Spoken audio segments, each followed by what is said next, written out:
Latest ആയിട്ട് വന്ന report പ്രകാരം ഇന്ത്യയിൽ 3-ൽ ഒരാൾ ഹാർട്ട് അസുഖമായിട്ട് മരണപ്പെടുന്ന വെച്ചാൽ അറ്റാക്കോ അല്ലെങ്കിൽ ഹാർട്ടിൻ്റെ വേറെ എന്തെങ്കിലും പ്രോബ്ലമായിട്ട് മരണപ്പെടും എന്നുള്ള റിപ്പോർട്ട് നമ്മൾ വായിക്കുന്നുണ്ട്. അപ്പോൾ എന്താ വെച്ചാൽ ഇതിൽ 56% മേലെ ശരിക്ക് നോൺ കമ്മ്യൂണിക്കബിൾ ഡിസീസ് എന്ന് വെച്ചാൽ ലൈഫ് സ്റ്റൈൽ ആയിട്ടുള്ള ബന്ധമായിട്ടുള്ള ഡിസീസസ് ആണ് വരുന്നത്. അതൊരിക്കലും വേറെ അബദ്ധത്തിലോ അല്ലെങ്കിൽ നമുക്ക് വരുന്നുള്ള ഇപ്പോൾ ഈ കൊറോണ പോലെ നമുക്ക് അബദ്ധത്തിൽ വരുന്ന ഇതൊന്നുമല്ല.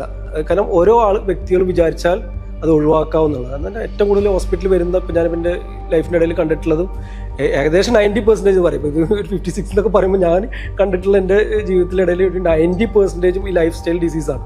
ഇപ്പോഴും ഞങ്ങൾ ഹോസ്പിറ്റലിൽ ട്രീറ്റ് ചെയ്യുന്നത് പ്രമേഹം, പ്രഷർ, അതുപോലെ കൊളസ്ട്രോൾ, ഇതൊക്കെ നമ്മുടെ ഫുഡ് ഹാബിറ്റ് അതുപോലെ നമ്മൾ എക്സസൈസ് ചെയ്യാത്തത് അല്ലെങ്കിൽ ബാക്കിയുള്ള കാര്യങ്ങൾ. ഇത് ഈ ലൈഫ് സ്റ്റൈൽ ഡിസീസിൻ്റെ ഡേഞ്ചറാണ് ഈ കിഡ്നി മാറ്റി വെക്കുന്നത്. അങ്ങനെ പിന്നെ നമുക്ക് എത്ര പൈസ ഉണ്ടായാലും നമുക്ക് നിയന്ത്രിച്ച് പോകാൻ പറ്റില്ല. ഹെൽത്താണ് ഇമ്പോർട്ടൻ്റ് എന്നുള്ള മൈൻഡിലേക്ക് വരിക എന്നുള്ള സാധനം വന്നു കഴിഞ്ഞാൽ വലിയ എക്സ്പെൻസ് നമുക്ക് സേവ് ചെയ്യാൻ പറ്റും. എന്ന് വെച്ചാൽ നമ്മൾ ഉണ്ടാക്കുന്ന സമ്പാദ്യം അടക്കം നമുക്ക് നമ്മുടെ തലമുറയ്ക്ക് ഹാൻഡ് ഓവർ ചെയ്യാൻ പറ്റും.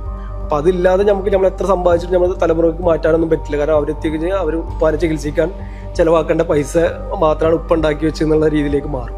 അപ്പോൾ അതാണ് പറയുന്നത്, ലൈഫ് സ്റ്റൈൽ ഡിസീസ് വലിയൊരു ഇതാണ്. ഞാൻ പറഞ്ഞത് 90% ഇപ്പോൾ ഇതിനൊക്കെ കണക്കുണ്ടെങ്കിലും ഒരു 90 അബോവ് പേഷ്യൻസും എൻ്റെ നിന്നും ലൈഫ് സ്റ്റൈൽ ഡിസീസസാണ്. അപ്പോൾ അത് എങ്ങനെ അവോയ്ഡ് ചെയ്യാം എന്നുള്ളതാണ് നമ്മൾ ചിന്തിച്ചുകൊണ്ടിരിക്കുന്നത്.